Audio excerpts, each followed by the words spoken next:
Today marks 12 years since New England Sports Ventures, or the now FSG, short for Fenway Sports Group, took over Liverpool Football Club.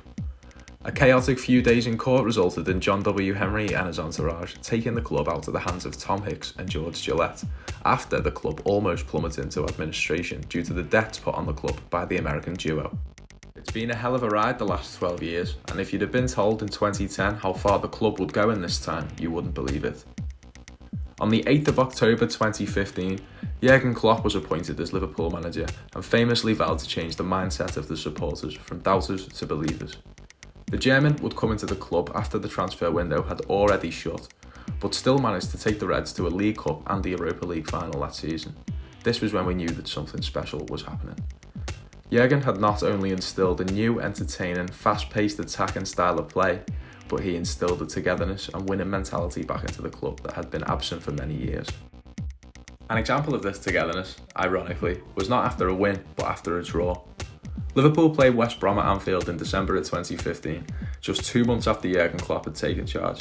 They were trailing 2-1 in injury time to an average baggy side, but the fans remained in the stadium, pushing Liverpool on until the 96th minute and managed to scrape a point. After the whistle, Klopp took the whole Liverpool 11 down to the Kop to applaud the fans, and they threw their arms up in the air as if to suggest that a major step had been taken in the right direction.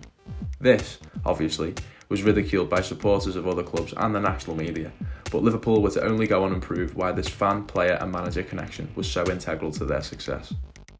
Felipe Coutinho was a superstar for the Reds throughout the early FSG days, but following interest from Barcelona at the back end of 2017, it was clear that the South American had his heart set elsewhere and departed to the Catalonian club in the following January. Liverpool reportedly received a total transfer fee of £142 million for the Brazilian, and it was what they did next with that money that catapulted the Reds to the top of football. Virgil van Dijk completed the transfer to the club on January 1st that year for a world record fee of £75 million. Virgil, who signed from Southampton, was eligible to play for the Reds in Europe and aided them in reaching the 2018 Champions League final in Kiev that year. After coming up short in Kiev, it was evident that further investment was needed in the goalkeeper position, and Alisson Becker was brought in from AS Roma for £67 million, making him the most expensive goalkeeper of all time. These two signings add up to the exact fee that Coutinho departed the club for, and are an example of shrewd business and well-managed finances by the club. Since both Alisson and Van Dijk joined in 2018, it is difficult to make a case for any defender or goalkeeper in the world that has been more influential for their team. Emblematic of the scenes that followed the earlier mentioned West Brom game, the Barcelona comeback saw the Liverpool team and staff celebrate in a similar way, but this time it was for something extraordinary. The Reds managed to overcome a first-leg 3-0 deficit to the mighty Barcelona in order to reach the 2019 Champions League final in Madrid.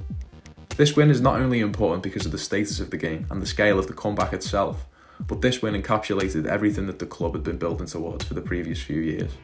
Jurgen Klopp's doubters were turned into believers, the winning mentality was back, and the club had the shot at number 6, and we all know how that turned out.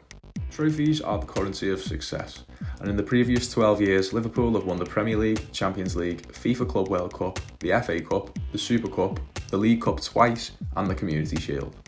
So following the darkness of Hicks and Gillette days, it's been a pretty good 12 years to be a Red.